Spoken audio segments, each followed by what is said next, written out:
Rampachodavaram ITDA వద్ద గిరిజన గురుకుల అవుట్సోర్సింగ్ టీచర్స్ ధర్నా శనివారంతో 36వ రోజుకు చేరుకుంది. ఈ నిరాహార దీక్షలో భాగంగా ఐటీడీఏ ఎదురుగా ఉపాధ్యాయులు వంట వార్పు కార్యక్రమం చేపట్టి రోడ్డుపైన భోజనాలు చేసి వారి నిరసన తెలియజేశారు. ఈ సందర్భంగా వారు మాట్లాడుతూ శాంతియుతంగా గాంధేయ మార్గంలో తాము చేస్తున్న ధర్నాకు ఇప్పటి వరకు ప్రభుత్వం గాని అధికారులు గాని మా సమస్యలపై స్పందించకపోవడం బాధాకరమని అన్నారు. ఇప్పటికైనా ప్రభుత్వం మా ప్రధాన సమస్యలైన అవుట్సోర్సింగ్ విధానాన్ని రద్దుపరిచి సిఆర్టీ కాంట్రాక్ట్ విధానంలోనికి మార్చాలని, 2024 డిఎస్సి నుంచి మా పోస్టులను మినహాయించాలని, 2022 పిఆర్సీ ప్రకారం వేతనాలు చెల్లించాలని, ఉద్యోగ భద్రత కల్పించాలని డిమాండ్లను పరిష్కరించాలని కోరారు. ఈ కార్యక్రమంలో అవుట్సోర్సింగ్ రాష్ట్ర కమిటీ మెంబర్ అనంతకుమారి, యూటీఎఫ్ నాయకులు శామ్యూల్, తాతాజీ, సత్యనారాయణ రెడ్డి, పాపాయమ్మ, అవుట్సోర్సింగ్ అధ్యాపకులు, ఉపాధ్యాయులు, విద్యార్థి సంఘాల joint action committee IV Ramana తదితరులు పాల్గొన్నారు.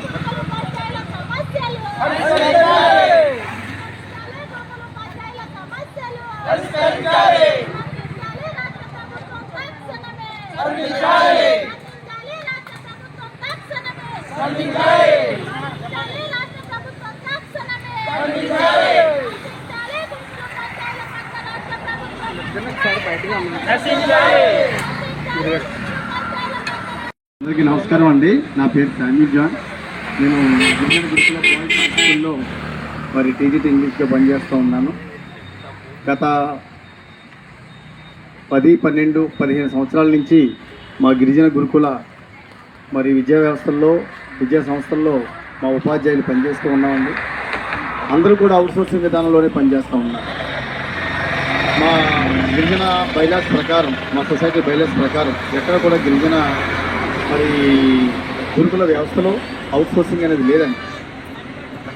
మా దాంట్లో 2 అవకాశాలు ఉన్నాయి. ఒకటి కాంట్రాక్టు, 2 మరి రెగ్యులర్. కానీ మమ్మల్ని గత 10 సంవత్సరాలుగా మరి అవుట్సోర్సింగ్ విధానంలోనే ఉంచి చాలీ జీతాలు ఇస్తున్నారు. ప్రభుత్వాల చుట్టూ మేము తిరుగుతూనే ఉన్నాం. గత ప్రభుత్వంలో కూడా చాలా రిప్రజెంటేషన్స్ ఇచ్చాం. చాలా ప్రభుత్వాల చుట్టూ, అధికారుల చుట్టూ, మన నాయకుల చుట్టూ తిరిగాం, కానీ ప్రతిఫలం లేదు. మరి కూటమి ప్రభుత్వం గెలిపించుకున్నాం. కూటమి ప్రభుత్వం మాకు న్యాయం చేస్తుందని అపారమైనటువంటి నమ్మకంతో మరి ఓట్లేసి గెలిపించుకున్నామండి. మరి కూటమి ప్రభుత్వం వచ్చినప్పటి నుంచి కూడా మేము ఈ విషయంలో పోరాటం చేస్తూనే ఉన్నాం.